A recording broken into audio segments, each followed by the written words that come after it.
Good afternoon, everybody, and welcome to Friday's live surgery with AP Foundation, Mixed Foundations and DBA projects. It is a rainy day here in London. I hope you're all doing well and you can join us today. I'm just waiting for a few of us to come along. Good afternoon, guys. Thanks for joining us. How you doing? How you doing on this rainy day? I hope you're doing all right. Thank you for joining us. Good to see you all coming back. So today we are going to be talking about employment for reformed criminals.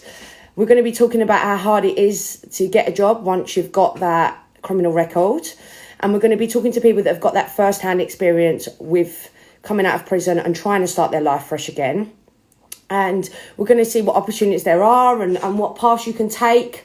Obviously, nobody wants to get a job with a criminal record, so we don't want people to have a criminal record in the first place.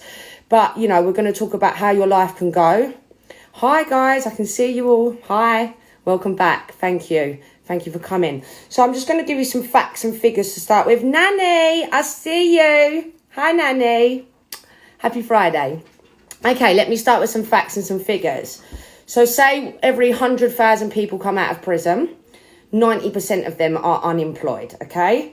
75% of inmates reoffend within the first 9 years. I believe if we could get some sort of program going where we could get people into a job and get their life functioning again, then we could take that level down. All my stats and all my figures are from the government website, so you know, by the way. Hi, Mixed Foundation will bring you right in. Give me 1 sec. Okay, and then 93% of prisoners that are released are unemployed and actively looking for work. So we need to today be discussing about how we can change that, how we can get companies to see, you know, people's past and accept that and help them to make a better start. Because if nobody's accepted for their mistakes, then no one can move on with their life. Hi, Lauren. I see you. Hi. Thanks for joining us, guys. So we're going to talk to some people today and we're going to get some first-hand experience and what we can do and how we can change this. So, Mixed Foundations, are you okay if I bring you on? Are you with us? Just give me a little wave if you're there, because I'd love to bring you in. Hi, the Fred Company. Thanks for joining us. Okay, I'm just waiting 1 minute. So, okay, we're going to add Mixed Foundations. You can see I'm working from home today. I didn't want to go out in that rain and have fluffy hair for you, so I've stayed home just so we could get today. Hi, Si. Hi, Vicky. You all right? You look really well. Good to see you. Thank you. It's been a long time, hasn't it? You look younger, you know. Say again? You look so younger. What's going on? It's the little beard and the suntan. And the glasses. That's what it is. Yeah, man. You've got it going on. Little suntan there. You look fresh. You're Thank supposed you. to look all stressed out in your job, not all stressed. Yeah, I've been taking a bit of time for myself. That's what it's all about, isn't it, Si? You need some time for yourself. Of course. So today, our topic, employment for reformed criminals. Okay. And obviously, you've got so much experience with this. I think it's great to tell the people that are listening about, you know, your experience firsthand on dealing with people coming out of prison and trying to help them get back into employment. Of course. What's your take on it, Si? Take on it is, fortunately, I only did a few weeks in prison myself. I've been very fortunate for the lifestyle that I've led, so I've not really had any big sentences. So for me, it's more from the other side, looking at the people who are in prison who we support.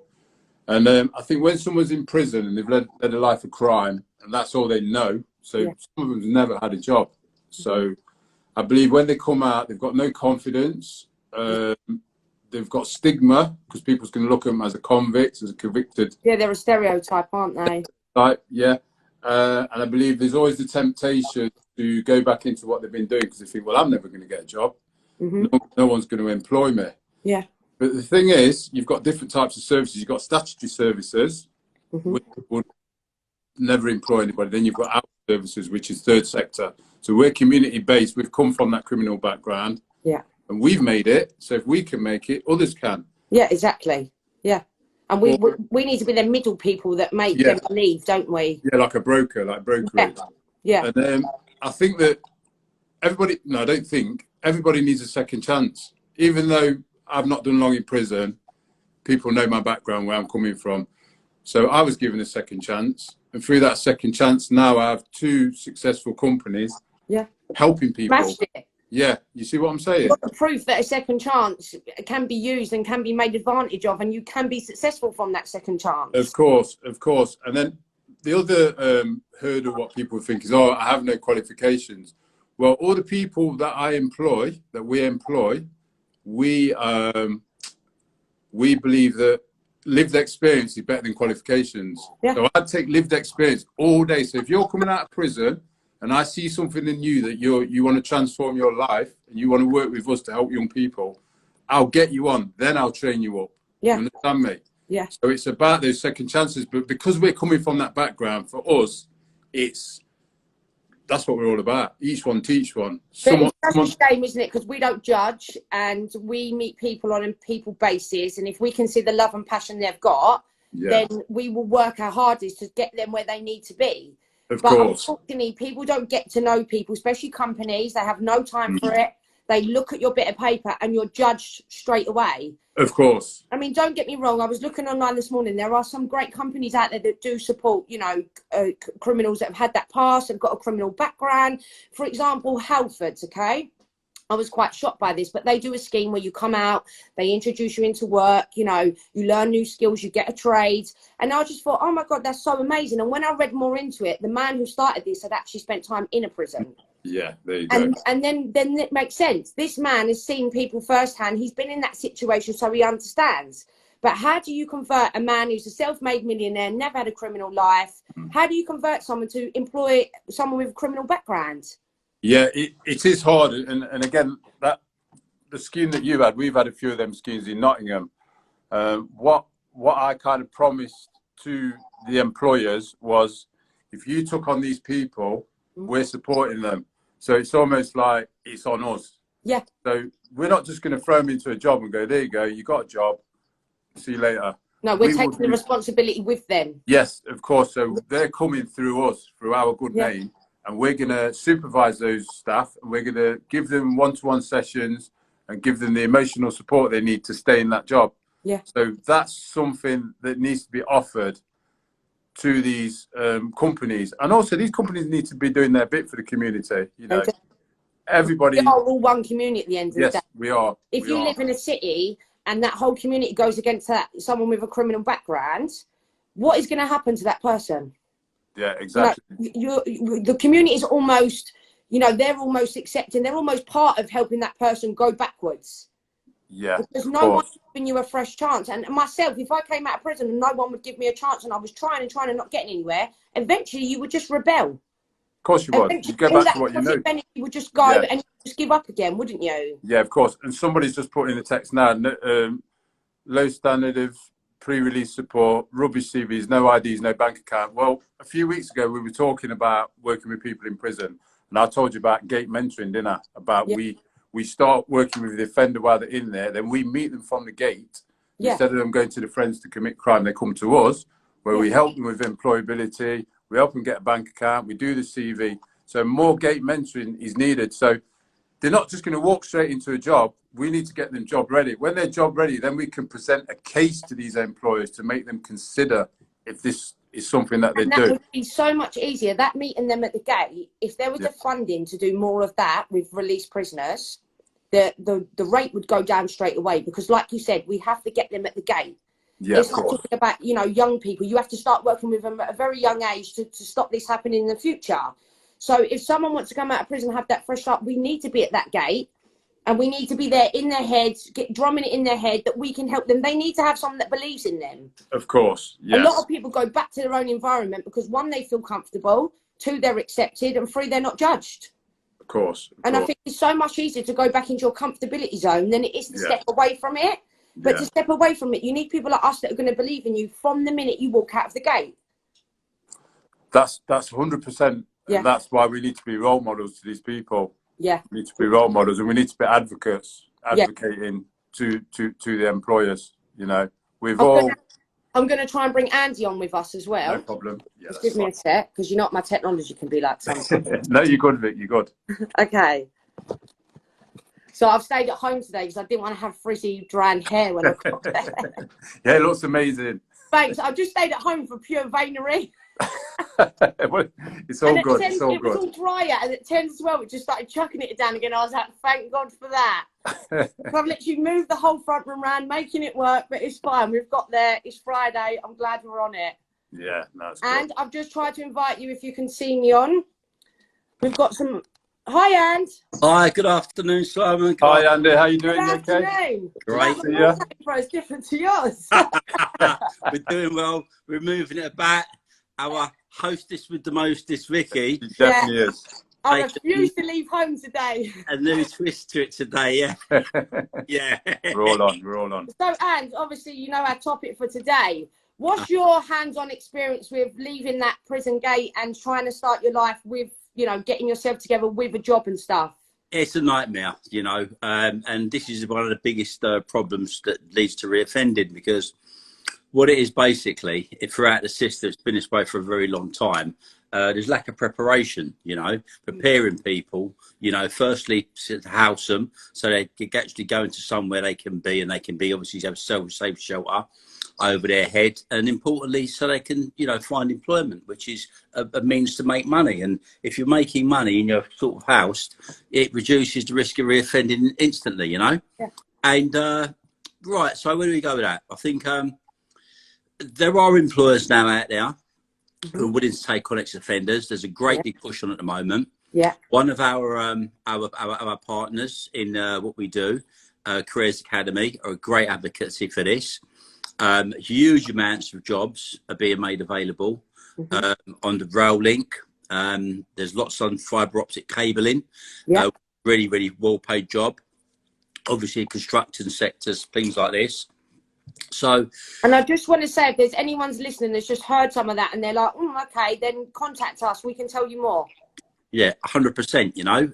Just drop us an email, as I said, and we can, you know, put you straight on, a signpost you into that. However, there are conditions, you know, particularly with rail track, and, you know, the conditions are fair, and that's that you have good timekeeping, and, you know, drug tests will be randomly done, you know. And the thing is, as I said, if anyone, you know, does fail a drug test, they can't work on the rail for 5 years.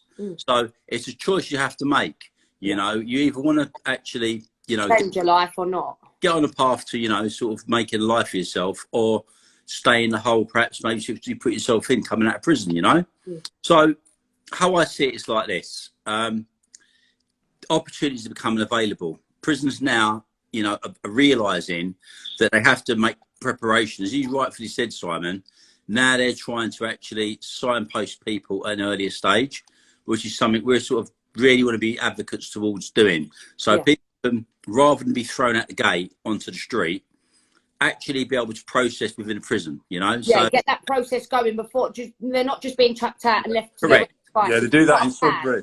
They do that in Sudbury, and they do rail track. You can go out for the day in Sudbury when you semi-open, and go and do the rail while you're in prison, come back to the prison, which is a good opportunity. Well, those particular things on Rottle on temporary licence are brilliant, because it gives them the opportunity prior to their release to be able to actually, you know, save some money, you know, get used to going out every day travelling, and be able to look and you know, position themselves, you know. And it's great. And a lot of the open prisons, some of them make opportunities available. Towards the end of my sentence, I was at Ford, and I know Stamford Hill are throwing some jobs in now. There's Holmesley Bay, and I was like, these are the more local. I say local. These are where a lot of Londoners tend to resettle, Simon. I know up where you are in Nottingham, the other local DCAT prisons, you know, there's a few around now. Yeah, they're doing the same. But, you know, road and traffic is another big one. You know, the course you can do on a temporary licence, and signals and road traffic signs is a good, you know, well-paid job. Biggest problem they do tend to have, though, in DCATs is the roaming licence. Because the levels of suspicion, obviously, are very high when they're letting people out to go to work. Some people abuse the process, and they, you know, go around to their bird's house for the day, and they, you know, they basically make it bad for everybody else, to put it bluntly. But I don't see no reason why, with all the technology as it stands, the guys are given phones anyway, there can't be a tracking system put in place with a random, you know, process. And once that random process, and it can't be that hard, I think a fingerprint ID. You know, so if they do want to know where they are on the phone, they can turn and say, well, your mate's got your phone, so he can go off with it somewhere. Well, he can't have your fingerprint, can he? Do you know what I mean? Exactly. True. You could be a lot easier working like that. There are ways of doing it if you want to actually go out and do something like that, you know. Yeah. If you just had a very simple technology like that, which is something we're working on now, you know, it could be a game changer in terms of getting people out working. So on a more positive note, compared to when, say, you two left prison, there are a lot more opportunities out there for people, aren't there? There are now, because you have got things like banned box, things like that, where employers, you know, can't ask you if you've got a criminal record, because straight away it's prejudicial, you know, and you've got to be realistic. What concerns me, they're estimating as many as 7 million people will be unemployed this September when the furlough scheme finishes. Now, you've got to be realistic about this. You know, if you've got people there who have never broken law in their life, being out of work, when it comes to employing people, you know, you're not going to put people with criminal convictions at the front of your list. No. And it'd be realistic, you know. Yeah, right now the struggle's hard enough for someone without a criminal record. You've got it right, okay, you know. So in the same way, when it comes to funding, Vic, you know, people aren't very, giving. A lot of people aren't, you know, general taxpayer, when you say about, you know, giving stuff in prison, because they see these things on TV, televisions in the cells, and they've got pool tables, and you get all this kind of stuff. They're eating 2 times, 3 times a day. Yeah, you know, you've got different views the way people look. Perspectives, different perspective, you know what I mean? That is a stigma that offenders do have around them, unfortunately, you know. But we have to try to change the mindset for a positive thing, because if someone changes and they get involved in rehabilitation, they become a great contribution to society, not only giving their lived experience back to younger people, but also being able to, you know, who would have been sitting there not doing anything and looked at as a, you know, a kind of, you know, a black sheep or a sore lamb sitting there, someone who actually has shown they can actually turn their life around, and that inspires everybody. Everyday ordinary working people will be inspired more by that. Do you know what I mean? I think as well, there's just so many stereotypes and so many groups of people judge, where we're not on about, there are going to be people that don't want to make a change in their life and they like the life they live, but there are also other people that realise they've made a mistake and they need another chance. You know, we're not saying everybody, it's not for everybody, but you can't just put everybody in a negative category and just put them all on that bad side. Because you never reform anyone. It's circumstances as well. It's different circumstances to be in prison. I woke up one morning and ended up in prison, not because they're a career criminal. They might have done something which is a mistake or whatever that day, and it's led them in prison. So you can't categorise everybody anyway, you know? Yeah, exactly. That's the thing. Everybody is an individual, and, you know, it's no one's job to judge everybody in a group or a prison. Everybody, you know, if we've got 100 people in a room, not all 100 people are going to be bad people, are they? Yeah. So, you know, if we can get in there and work one-to-one with people, it's easier to work out who needs our help and who doesn't. You know, instead of just putting everyone in this big group, singing them out of a gate, and then everyone sits there going, oh, I don't know why they've reformed her, they've, you know what I mean, done something wrong again, and everyone looks so shocked. But they need to be supported from the beginning. Yeah, 100%. You know, conversation I've had several times this morning already. You know, that release from prison, you know, it's £46 in a little brown envelope. Wow, what's that get you? A rail ticket, you know, and that's your, you know, travel Can't part. get a sandwich and a bottle of water with a leftover. But the reality is, not in London. they're getting their freedom back. And there are examples, I'll be quite honest with you, you know. One incident I heard of was a guy, he got released from prison and, you know, never had a home to go to. Never had a job, went straight to the off licence, bought himself a bottle of vodka, drank it, and put it back through the shop window. You know, it's get instantly recalled. Another one, guy was given a tent, you know, when he was leaving Stanford, or they told him, you know, he got there to live, they give him a bloody tent. So, you know what he done? He crept back in there at the night and picked the tent on the middle of the football pitch in the middle of the prison. Do you know what I mean? So people waking up seeing him in there. But that's very, very common. Laugh, but come on.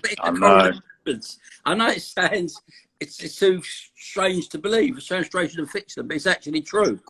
But, you know, as you said, Si, it's a process we got to all try to do and get involved in. And there are some good organisations out there working right now to try to, correct people and who have made a mistake and put them back on the right track, and making jobs available, which is a wonderful thing. And a lot of housing as well, because the housing's a big stigma. It's a very, very strong obstacle to come over, And this is something obviously you do, Simon. Yeah. Vulnerable people. It's something we're moving into with our platform, apfhousing.com. And bringing in, hopefully, property portfolios to house people leaving prison, and those that are. That's a massive part, isn't it? If you haven't got an address to even write your name down on, how are you going to go and get a job? How are you? That's the first part. Where are you going to rest? Housing, It's the first part. And then if you put a prison, say you get a prisoner out and you put them in a hostel or a halfway house, and it's full of all other criminals.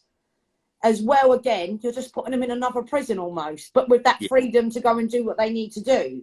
Well, the halfway house, as you said, the hostel is something. If they're lucky, if they even get a space in there, But even then, is it a safe environment for them to be in? Well, yes and no. You've got restrictions on certain licenses that insist you have to go to hospital for a period of time before you can resettle back into society. That can be a number of things, reasons why people are have put in there, and that is their probation license, but. Generally speaking, Vic, the vast majority of prisoners people who leave prison, they said they're told, where are you going? And it's just as simple as giving them a postcode. Turn up at someone's house doesn't want them now. Do you know what I mean? Yeah, and this is the thing. If you're not wanted somewhere, where's that going to lead to? Well, that's right, exactly. They're homeless, and then you've got another scenario going on because they're wandering around the street. They're thinking, okay, right. It's in and there. then you need money. And then, even if you're at someone's house, say you turn up to your mum, she don't want you. You're not wanted, right? So in your head, you need to get out. You also can't be pouncing money off your mum. You've then got to go out. And then where do you go out to make money? You go and do what you know best. Yeah, it's, as I said, it's a vicious circle, unfortunately, but it's where you go. My personal belief, though, and, I've felt this for a long time, a lot of people who are, especially younger guys, who are caught up in the criminal justice system, conventional jobs just don't excite them, or that seem to be attracted towards them. For a long time, I've always wondered why. Because in prison, everyone's got an idea. Everyone's got an idea what they're going to do when they get out, and 90% is they're going to do their own business. But you're not given the opportunity to develop that idea. You're not given a structure in prison where you say, okay, right, at least if you try to do it, let's give you a chance, teach you about business, okay, how it works. You've got amazing people who are amazing business people in prison, especially the lower category prisons. Guys who work on a crime, accountants, lawyers, all kinds of people, right? Now, it isn't hard to create something to say, okay, right, you want to set up a business. These are the basic principles of a business. Step one, what's your idea? Look at what your idea is. Step two, what is a SWOT analysis? Your strengths, weaknesses, opportunities, threats. Understand what a business model is. Be able to research, look at that. Then look at what kind of company you're going to. But they're realistic ideas. I mean, I've seen some courses in prison say, everyone comes up with a business idea, everyone gets a plan, and it's almost like a competition. The hardest working one with the best plan, that is then took to the outside with them. But that is absolutely amazing because you're not sitting down going, right, I can get you a job as a window cleaner or, working behind a bar. They're actually believing in something they want to do. And I think that is amazing on its own. I think it should be across the board. And I think those principles. Business should be, if you want to go on a course should be there. If you want to go on that course, it's all there for you. It's just developing your idea.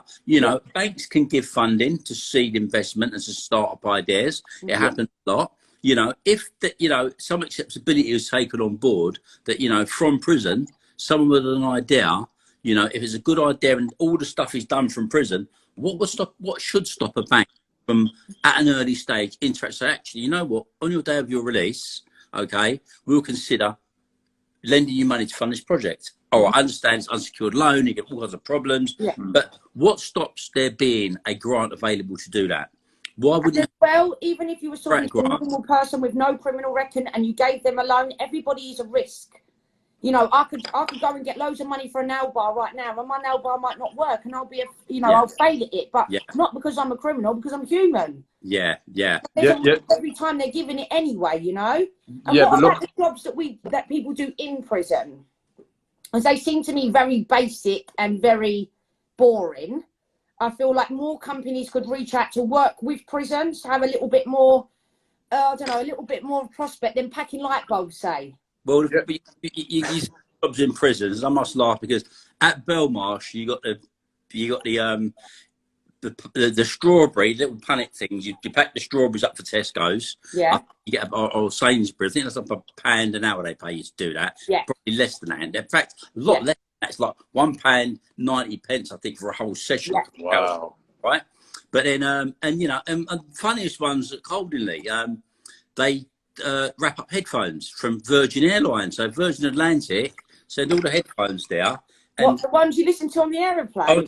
Oh, yeah. So they take. Ain't that just a liberty, though? But slave labour, isn't Well, it? Slave You're labour. literally thinking about people flying away with the headphones. But I must tell you a joke, right? What happened there actually once, and I had to share it with you today because they used to wrap up the thing, and obviously you unwind it, and then you've got to put new headphones. You do whatever you do, is put the old ones back on. But someone decided as a joke to write in a little thing when you sit it back, "bomb on board," and a plane was flying past Canada, and a child put the headphones out. He looked at it and showed it to his mum. The mum's took it, like, called the air hostess. She's called the pilot, and they've had to do an emergency landing, basically, of it. But I mean, for £1.90 for a 4-hour. I feel like they're almost pushed to it, Andy, for £1.90. You know. I mean, What hope does that give you to work or have a future if you are just sitting there packing light bulbs or wrapping up headphones? Especially when you know where the headphones are going. I'm not being funny enough. I'd be annoyed, you know? Yeah. It doesn't. And a lot of these people in prison have good ideas. And they had good ideas when they were committing the crimes and everything. that's right, yeah. He came on top. So it's about developing those ideas and transferring their skills to do what they're doing now, you know? Yeah. And that's what I think as well. When you've got a lot of time to think, right? Say they had a good idea when they was a criminal. Now you've got 23 hours a day to lay down. Yeah, you can come up with a damn good business plan, I'm telling you. You're going to master that business plan. In fact, it'll be probably better than my business plan because I'm running around all day long trying to live and survive. So to be quite honest, that I feel like that is a missed opportunity. Do you know what, right? And that's the maddest thing. When I was talking to myself, when I was coming to the end of my sentence, I was thrown into Thameside for a period of time. They had computers in the cell, not connected to the internet, but a computer. And with the computer, that's where actually I wrote one of our courses, Hindsight, you know? Oh, yeah. There's the proof. Wrote that from my cell at Thameside, you know? Again, most of the courses I wrote were prisons. They were written in prison. I had access to a computer, you know? And that's such a benefit to have in a cell, you know? Because it gives you the ideas, it gives you the creation. You can put your words onto paper. You're not onto paper because obviously they ain't going to get paper. The mere certain technology is obviously constrained and controlled into prison, right? And give people the opportunity to learn for themselves their own skills, developing their ideas. Do you have any idea how many great business opportunities there'll be and how many great businesses we set up? And this would kickstart the economy, you know, because it's all about, you know, having business, employing people. Because not everybody is going to be an employee. There are people who want to be the employer. There are people who want to be entrepreneurs and employ people, you know, and a lot of guys in prison today are those people, but they never get an opportunity to be looked at seriously in a way that you say, you know what, this guy, his idea is brilliant, you know.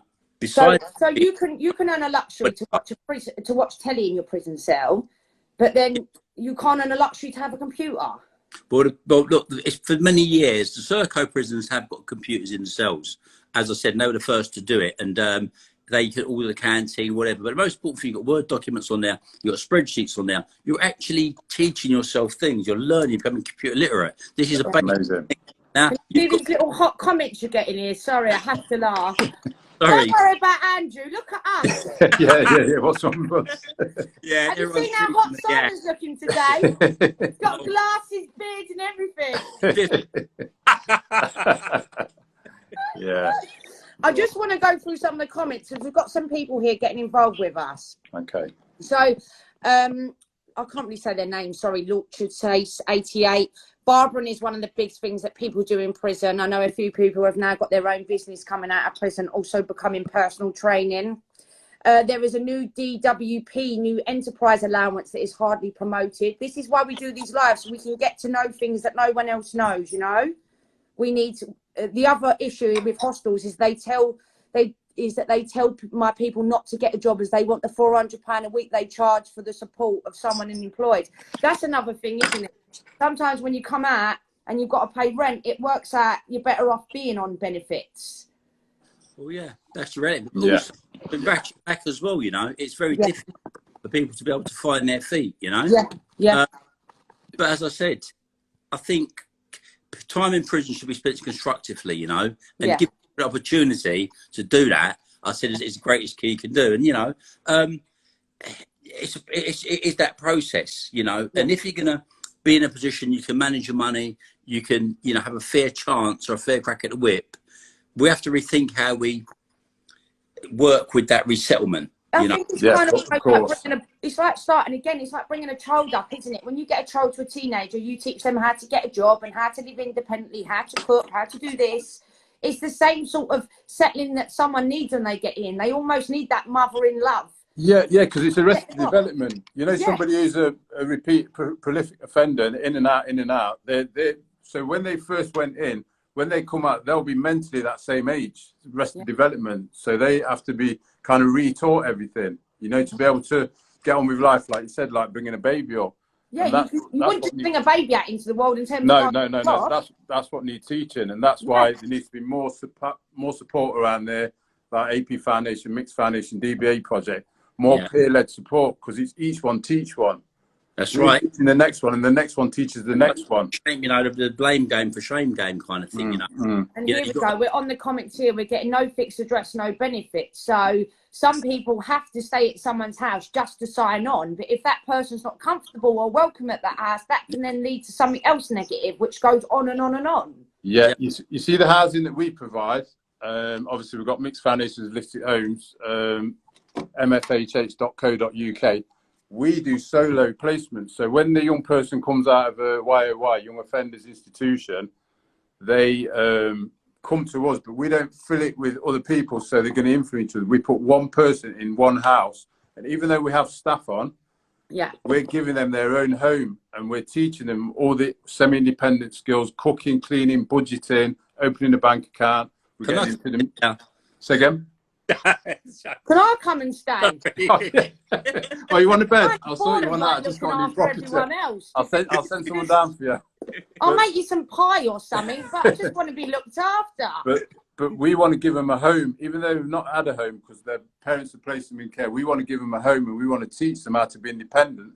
Then from then, we get them onto their own flats. So it's about a solo placement, which gets rid of all that mixing with everybody else who's been in prison and trying to get up to no good. That environment. Yeah. Let's start. Sorry, I think I made a mistake there, guys. You can get benefits without a fixed address.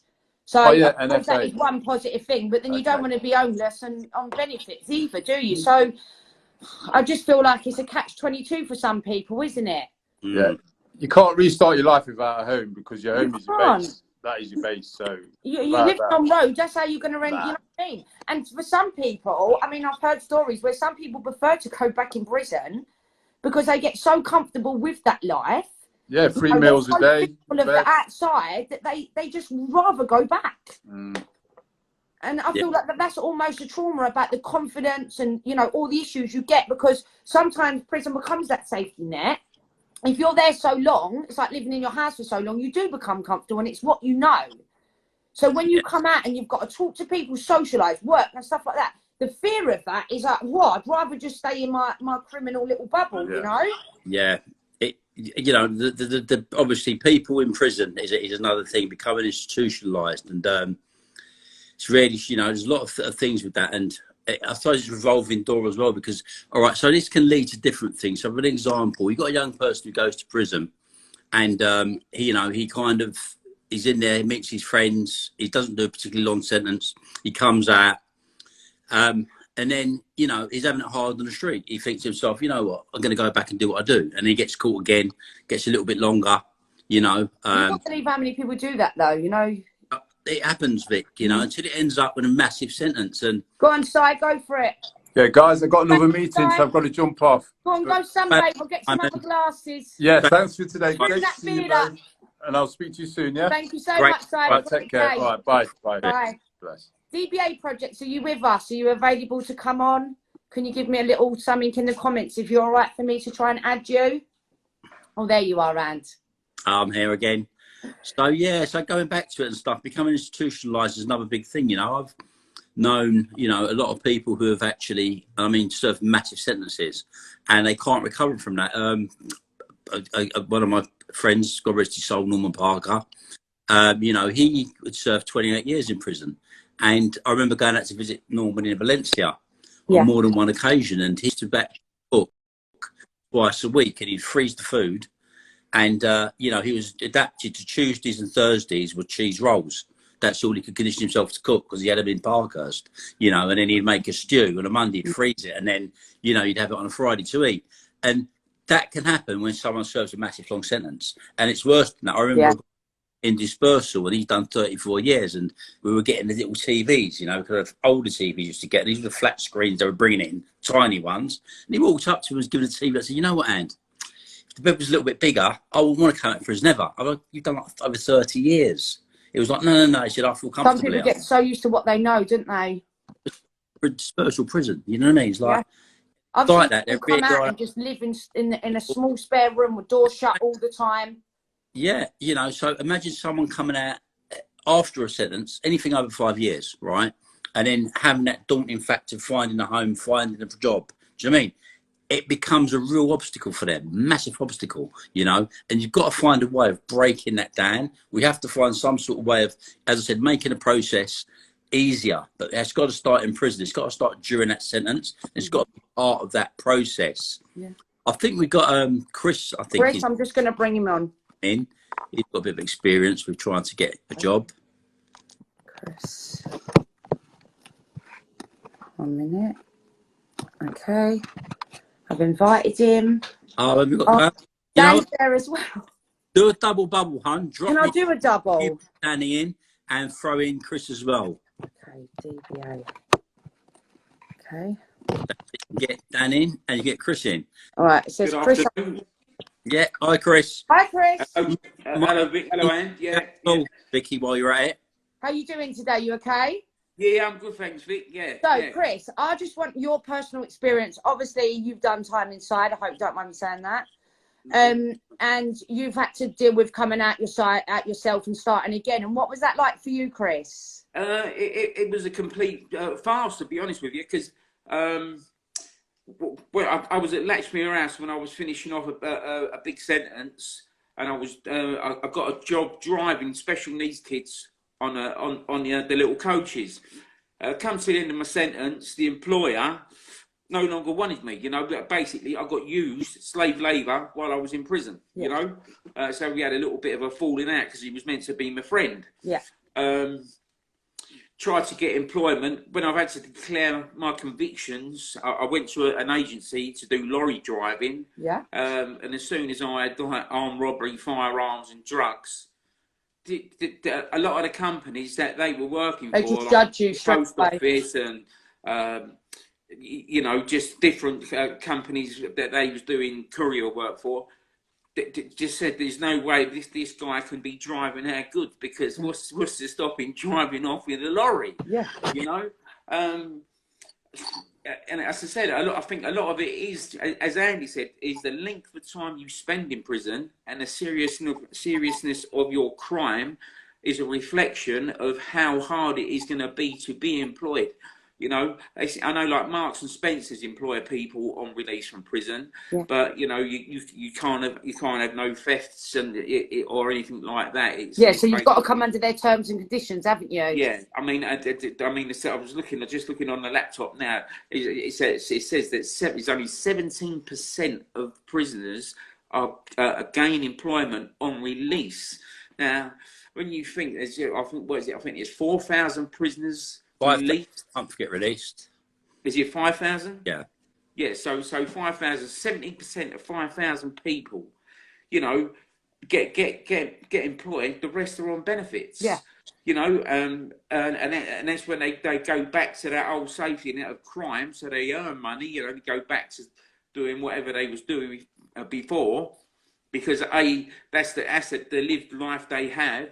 and that's what they're comfortable with, and that's what they know. And they don't, and a lot of, especially the youngsters, they don't want to be told what to do. They want to be there. They want to be their man. They want to be their own boss. But the thing is, they've got if they applied their skill set, you know, the figures that are involved with like the people that deal drugs, if they applied their mathematical skill set into something positive, they could make it work. You know, because to run a drug business is this is exactly what I was thinking, right? To be a criminal takes a hell of a lot of guts and a hell of a lot of brain power, because you've got numbers, figures, amounts, you know, lumps and bumps and whatever going on, and you've got to balance. It's not just that thing; it's logistics as well, like moving A to B to C to D. Yeah, and to manage that life, Chris, as a criminal, is very heavy on your brain. But if you was applying that to something more professional, you'd be amazing. That's why I'm going great rapidly now, you know? Yeah. I'll get the greasing like Andy. I look good. They're all on Andy today, I tell ya. Love. I don't know what he's done. He's got a bit of the back of the queue. That fun. But yeah, as I said, you know, and then as I said, you've got the stigma that goes with, you know, oh, I'm sorry, I've just come out of prison. These are my convictions. To go and get a job and be, you know.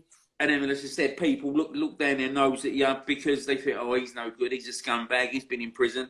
But as Andy said, there's so many talented, intelligent people inside. I mean, I met some wonderful people, you know, like with amazing skills, you know, like artists, musicians. I know. You name it. Every tradesperson under the book. I mean, some of the you know, and like people who are doing big sentences get involved in the matchstick game. Some of the stuff they make's amazing, you know. You know what? I don't even think like, you know, this is a common sense solution as well. Which, you know, I scratch my head because you're right. There are people in prison, and there are some courses available, and there are, you know, bricklaying courses, you know, all kind of plastering. Do you know what I mean? Drywall, all these kind of things. You know, plumbing, and what amazes me is you've got a massive workforce there. Yeah. With housing, right? Okay.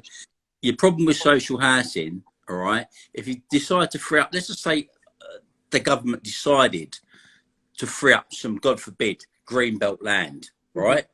You're going to employ hundreds, if not thousands of ex-offenders who have learned building skills in prison, okay? And this is the beautiful bit about it. You're going to put them to use building social housing, building homes where they're going to live, where people who are less fortunate will live. That will service a lot of people's needs. Do you know what I mean? It will create employment. It deals with the housing problems. Do you know what I mean? Again, it would stop the reforming happening. It would stop. It would stop filling prisons up so quick. Advantage of, you know. But as I said, I don't know what it is. You know, does the government choose not to think on its feet? I don't know. But whatever it is, you know, there are lots. No, the government goes for the easy option, don't they?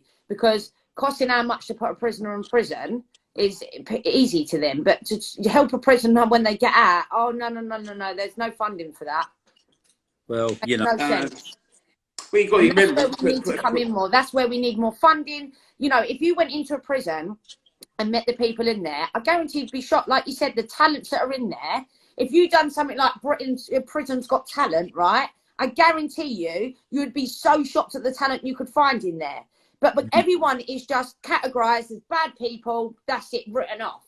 Instead of going in there and actually seeing what we can do with society and how we can make it a better place, we just lock the door on them.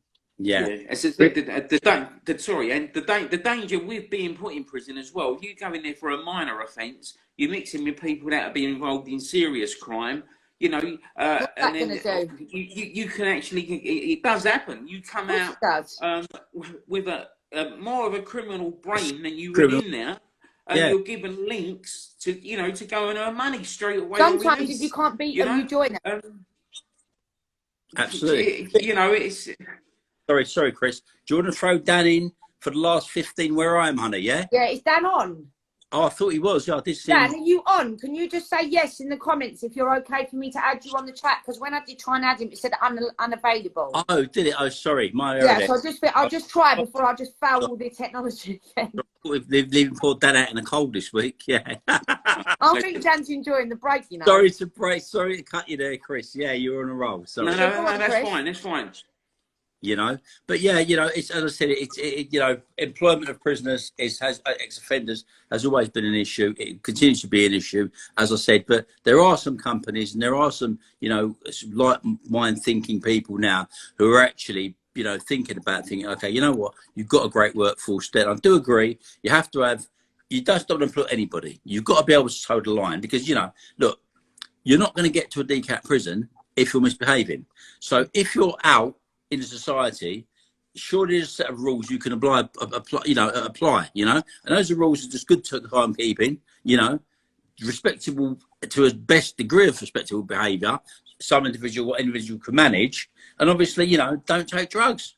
Yeah. And it's not a, you know, obviously with drug addicts, it is a big problem. You've got to get help for that first if you're going to think about getting employment. But the reality is, if you've got a clear guideline and you want to work, we will get you work. Okay. I think as well, obviously we don't encourage people to go into prison, but what we're saying is if you do end up in prison, one, you've already learnt a skill of prison life. Mm-hmm. And two, if you want to make something positive of that, then there are opportunities to do that. I mean, when you were younger and you came out as a criminal and wanted to turn your life around, there weren't them opportunities. Nowadays, there are them opportunities.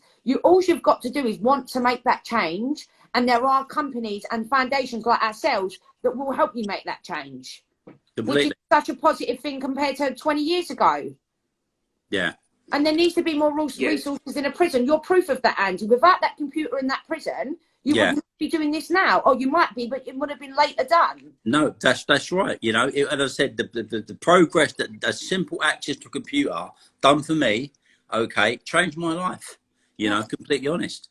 And as I said, a lot of people who are in prison, especially guys who are older, you know, senior prisoners in age, a lot of these guys, you know, they know how, you know, certain computers, how to operate computers, certain programs. You know, they need to do it in their own time. It's pointless going down to the, you know, to the education in the afternoon once, and you've got a dozen people there making loads of noise, talking loads of stuff, and you're over everybody. If you've got that space in your time and you're in your cell in that evening or during that lock-up period, you've got your own time to learn your own stuff and do your own stuff. Do you know what I mean? Like you would if you had a computer in your house. I think as well, what I've learned since working with you is I hear a lot of criminals that have come out of prison and they're trying to reform their life, and they come to us and they say, oh, this man told me about you in prison. This man told me to get in contact with you, Andy. So instead of them going in now and talking in the yard about, oh, there's this big job when you get out, we can do this and get, they're now standing there going, oh, you need to go and meet this man, Andy. He's spun his life around. You know, look at that conversation that I've listened to since been working with you.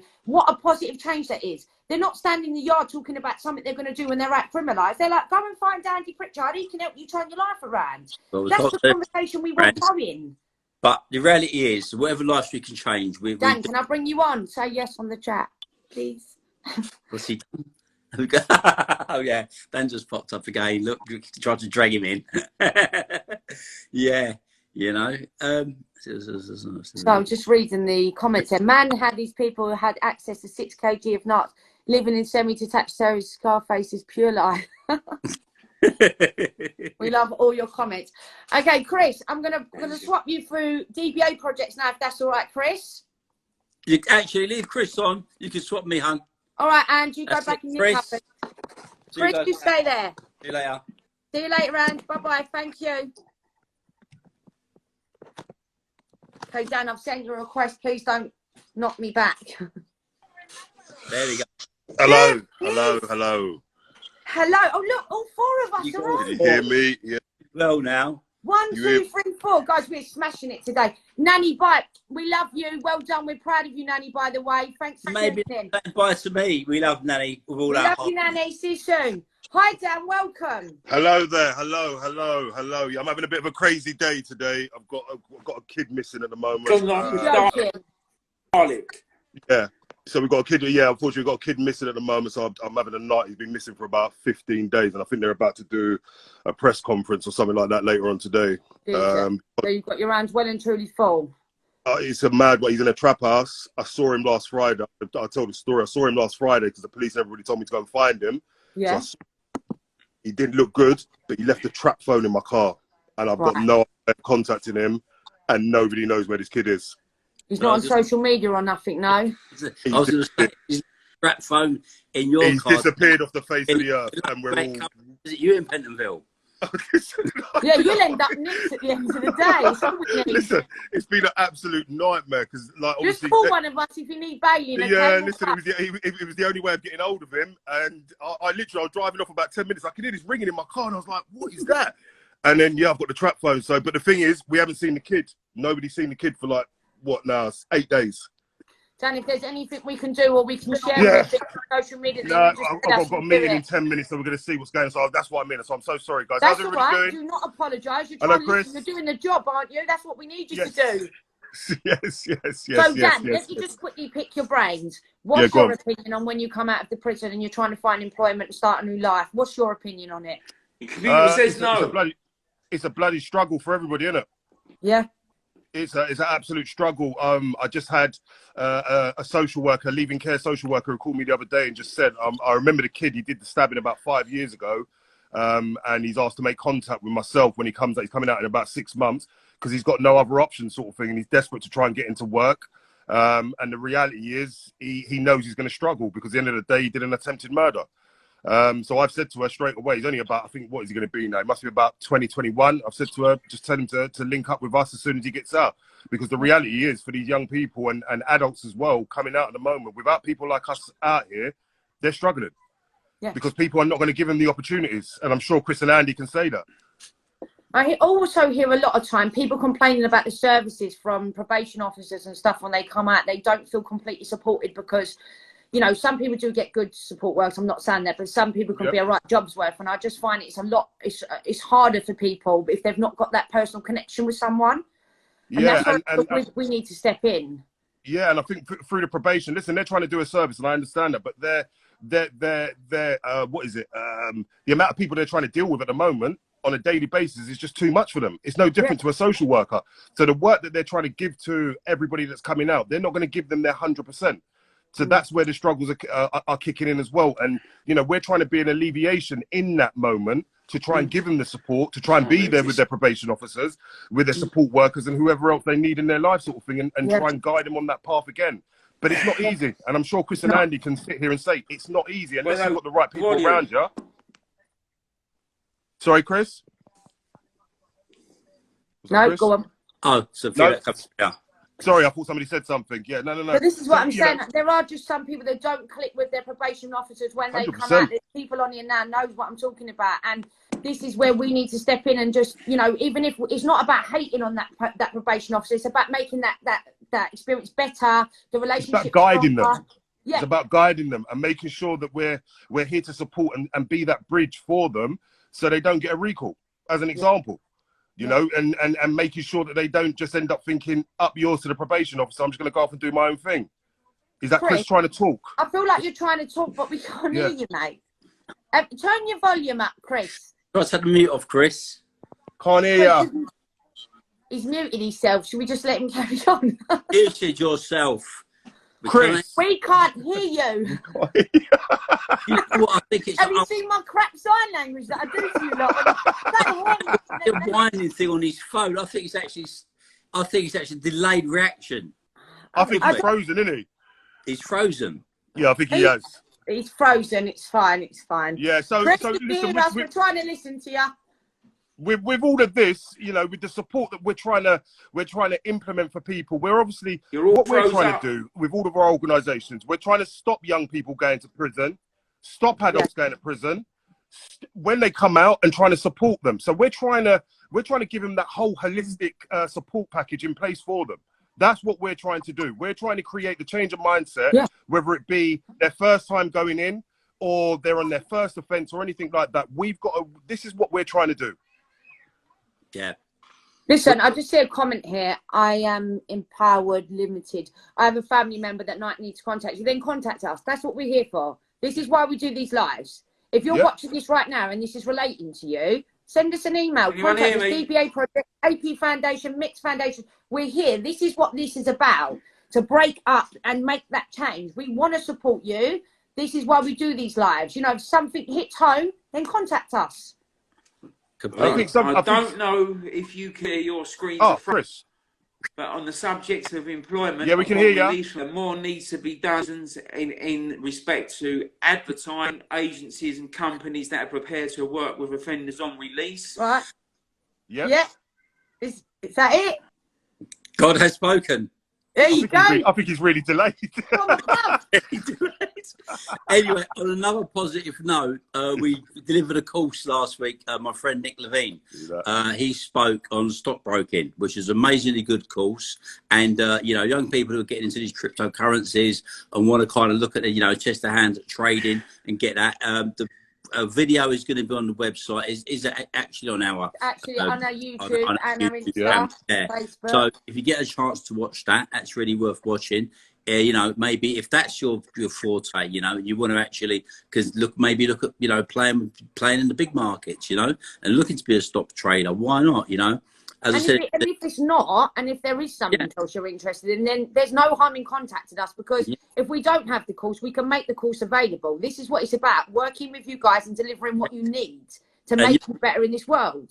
You know, they say, Vicky, you know, why should the sky be the limit when there are footsteps on the moon, you know? Exactly. So anything you can achieve or try. And we're not going to stop till we hit the moon. No, and I think going on with what Andy's saying about the stockbroking thing, everybody that's listening out there, any young people that are doing drug dealing and stuff like that, your skills are transferable.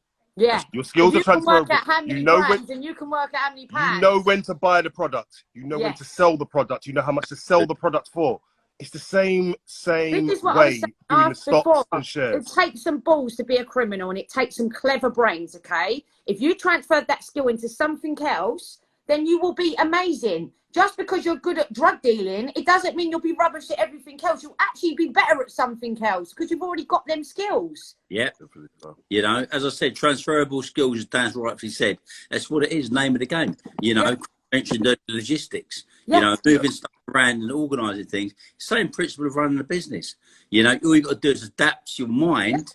And be, you know, accept you can actually do that. All right, you know, you're not going to just instantly be greeted into a business, especially if you've got conviction for something like that, you know, but there's no reason why you can't make the first step and make the effort and try to, you know, brush up on those skills, you know. And if you don't know where to start, then we are your start. And then contact us.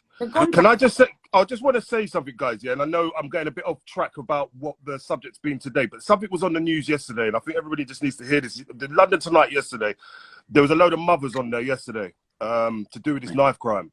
Yeah. Okay, and for the first time, the communities in London are actually saying we need to start talking to the police. Okay, because I think people have got to the point for the first time yesterday. It's the first time I've heard this in years, where parents, the black communities, the estates, everybody is saying we've had enough. Okay, and the police are something that we've been saying since we started this live show. Us guys have been saying it for ages. This summer's going to be crazy, and the police said it yesterday. They're really worried over the next 8 months about what's going to be happening in society in this country, and especially in London. But there was a lot of parents on there yesterday. If anybody can watch London Tonight from yesterday that's involved in this knife crime and stuff like that and that are stabbing people, please go and watch them mothers that were talking on there yesterday. Yeah, because it brought a tear to my eye. When I saw these mothers sitting there, and they're just literally saying, you know what, we lost our kids 4, 5, 6, 7, 8 years ago, yet we're still seeing the same crap on the TV with everybody stabbing each other. This has got to stop at some point, guys. We have to work together. We have to work together. I mean, I'm sick of turning on my telly or opening a newspaper and it's just there. I can't even let my kids live their life because of the panic I go through. Yeah, to have children, you know, and you're worried if they're going to go out to the corner shop and be stabbed. I'm now restricting where my 16-year-old niece can go because I'm scared that I'm going to put her in that position. You know, how can I let you go to that part when last week they were stabbing each other in that part? We shouldn't have to live like that. Yeah, I'm sick and tired of it. We're only going to make this work if we work together. And that's the thing, and I think people need to start understanding. I've got no problem in saying this. If you see somebody with a knife or you know somebody's going to go and stab somebody, call the police. I'm sick and tired of it. It's not being a grass. When that boy's dead on the floor, that girl, you won't rock the back grass in then, trust me. Yeah, someone's child. Do you know what I mean? Everyone is someone's child. You know, if you're going to leave them, you know, in a bloody pool, laying on the side of the street, And I would say, just imagine if that was your brother or your mum or your family, for a long and time. you know, and someone left your mum or your brother on the step dying. How would you feel? You So know? the next time you see that situation, you need to think like that instead of worrying about being a snitch. Because you know, when someone's dead, who's going to care about that then? Yeah. And remember, none of your boys are going to be riding or dying with you when you go jail. Your boys Or ain't when going to you're even be being around cut for you. on the table in the hospital, where are they then? They're not going to be in the waiting room. Yeah. I just got to smile. I'm sorry. I know we're on a different subject today, guys, but I just felt You know what? No, it do you was know what though? needed to This be said. subject will be forever going, and you know, we've always got to come back and recap on it because Yeah. this is going to be a long journey here. This is not something that goes to bed overnight. No. And it's a problem we actively have right now. I mean, when I was a teenager, stabbing was rare. Now, this is a daily business. Yeah. So we will keep touching upon every subject that means most to our heart because it's the only way we're going to make a change, you know? Yeah. 100%. And like we said today, if anyone feels like, you know, they're on their own, they need support, you know, anything, courses, work, employment, you know, anything, talk to us. If you feel like you've got no one to turn to, message us. Everything's confidential. We're not going to ring up your mums or grass you up to anyone. That's not about. No. We're here to work with you. So 100%. If anyone needs us, DBA projects, AP foundations, mixed foundations, you contact us. We're on Instagram, email, Facebook. You can find us. Put us in Google. We're there, okay? 100%. And as I said, we're going to go over it again. Jobs, ex-offenders are plentiful. We have access to lots of those well-paid jobs. There's a simple guideline, though, you have to adhere to if you want to give it a chance. But if you do want to give it a chance, you will get employed, okay? We will still be going on about this until we get some change, basically. Yeah. Absolutely. Yeah. Definitely so. So, guys, thank you for another great live. Dan, well done, Vicky. You find the boy, and if there's anything you can do, you post us and we'll follow you, okay? 100%. 100%. Like everyone that watched, thank you so much for following us every week, being part of this, helping us make that change. We really appreciate it. Thanks for letting me work from home today, and messing up my frizzy hair on a Friday. Thank you, guys. And I just want to say a massive congratulations to our nanny that works with us. She's so much, and we're so proud of you, Nanny, and we love you so much. I just wanted to say that because I'm so big proud up to of Nanny. you. Thank you. Guys, thank you again for an amazing live. Dan, I'll let you go get on with some big boy work. And have a great day. I'll speak to you lot soon, yeah? Take care. Great Have a nice weekend. I'll speak to you guys soon. Thank you, everyone. Bye-bye. Bye-bye. Bye-bye. Which